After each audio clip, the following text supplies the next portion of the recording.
Эркебек Джумабекович, по какому факту еще уголовное дело было возбуждено, можете сказать? Кайсы факт дейсіз?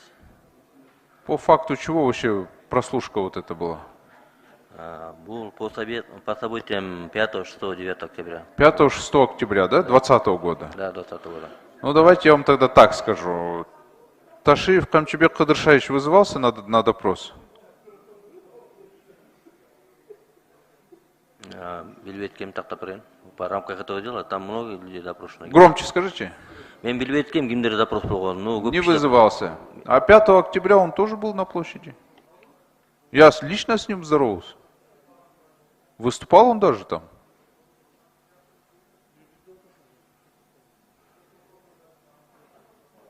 Как так получилось? Вот скажите.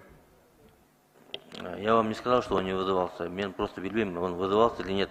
Ну попробуйте его вызвать, попробуйте. Завтра же уволены будете. Вы же это прекрасно знаете. Садыр Джапаров вызывался? Я не слышал, чтобы он вызывался на допрос. Но 6 октября он же был на площади. Уже утром. Я просто не могу понять, как так вот. Вы возбуждаете уголовное дело по факту, прослушиваете совершенно вот тех людей, которые даже не занимались там захватом, переворотом, как вы это называете, я не знаю. Если вы захват предъявляете, это же захват или что вы предъявляете? Тогда надо возвращать Сооронбая Джеймбекова, что ли, получается?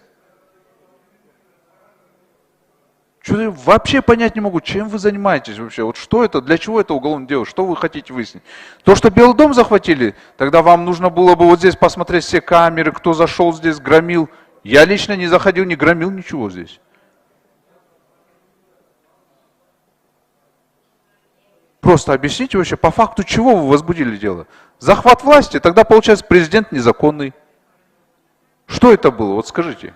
РПП зарегистрирован по факту массовых беспорядков 5, 6, 9 октября. Хорошо. Массовых беспорядков. 5 октября, я вам скажу, вот.